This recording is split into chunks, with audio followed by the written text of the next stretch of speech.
Hi guys, so today I thought I would talk about my last 10 years of different Holy Grail face creams, face moisturizers that I've been using. I did the same for serum, so I thought I'd just kind of look back at the last decade because really, up until last decade, I really didn't do too much to my skin at all. It was kind of pathetic. I mean, didn't do much, didn't do makeup, didn't do sunscreen, didn't do anything at all.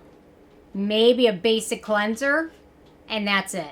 So, I'm just going to start from the top. Okay, so really once I got into skincare, probably for the years up until I got into skincare, my basic first main moisturizer is the Clinique Dramatically Different Moisturizing Lotion, the yellow bottle.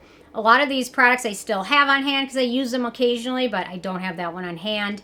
It's basically probably my first moisturizer I ever used, and the only one really I used up until I started getting skincare. So, it was affordable, fragrance-free, although, to be honest, I don't think it was really meant for my skin type. It always felt kind of greasy and shiny, so it seems to work well for a lot of people, but for me, I guess it was good enough to get me into skincare.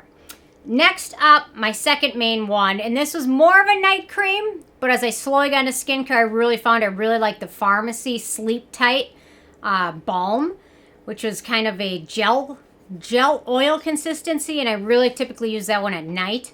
I don't have a bottle of it or a jar of it handy because they discontinued it quite a while ago, but I really enjoyed using that one.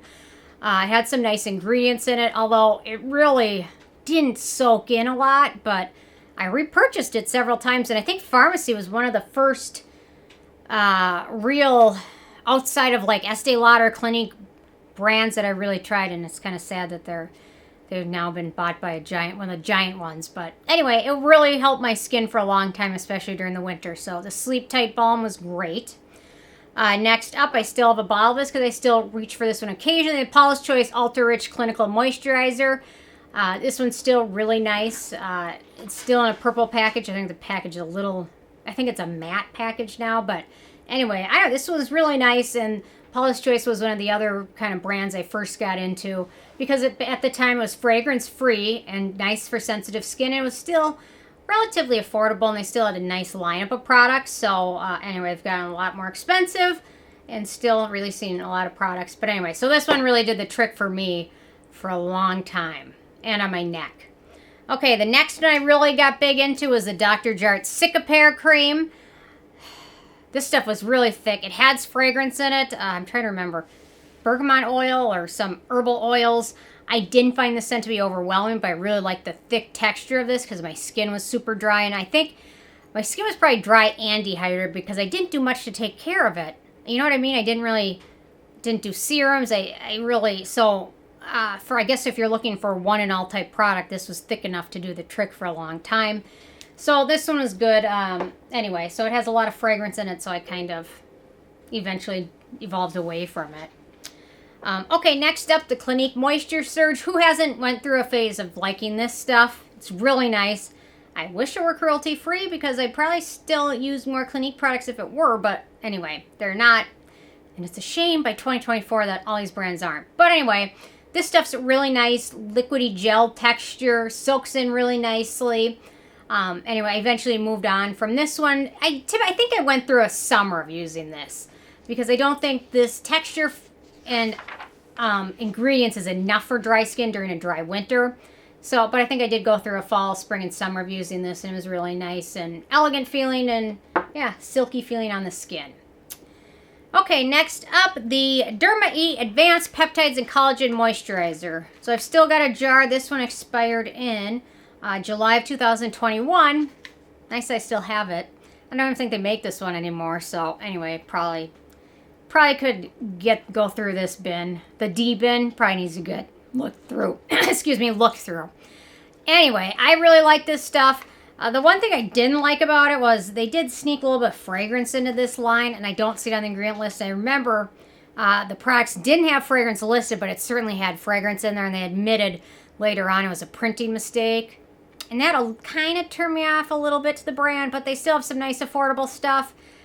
But I'm not really a big fan of a printing mistake that makes their product look better for sensitive skin. You know what I mean? That's kind of a big deal. You should probably, they're probably not a big enough brand to afford to recall them all. I don't know. But anyway, I was using this at the time, and I kept thinking, God, I'm crazy because there's no fragrance in here, but I smell something. And then later on, I found that. So anyway, kind of a disappointment. So I haven't really tried a whole ton from this brand since then, but anyway, they work well for a lot of people. So okay, next up, the CeraVe PM Moisturizing Facial Lotion. This is just a nice, simple moisturizer. What I don't like about it, the ingredients are very simple, so if you don't need a lot of anti-aging or brightening or antioxidants, it's going to be a very basic, simple moisturizer with ceramides. But if you are getting older and need more help with anti-aging and texture and brightness and things like that, you're going to want to use this for something else. But otherwise, it's a nice, simple moisturizer, but again, not cruelty-free. And this one is so hit or miss for people. A lot of people have good luck with it, and then there's a whole lot of people that have issues with it. I'm not sure. Yeah, a lot of people have allergic issues with it, so I don't know. Anyway, it did the trick for me for a while.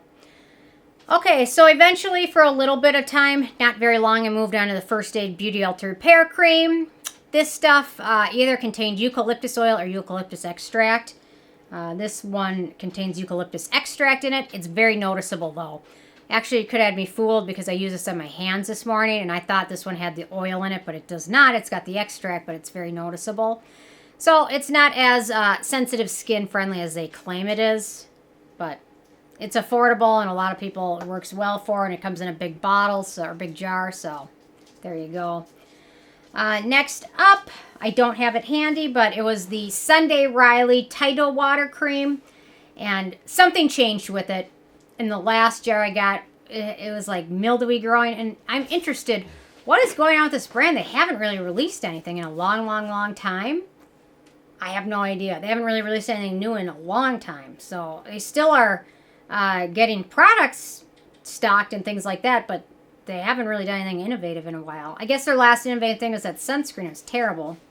So anyway, so the Sunday Riley Tidal Water Cream. Yeah, it was okay. Okay, next up, this is one I still use pretty much every night. The Cosrx Snail Mucin Cream. I love this stuff. This has to be on my list because it's amazing, but it's not one I've moved on from. A lot of these I'll still use from time to time. This one I still use pretty much every night, so it's still amazing. I still love it. Okay, next up, the Drunk Elephant LaLa Retro Whipped Cream.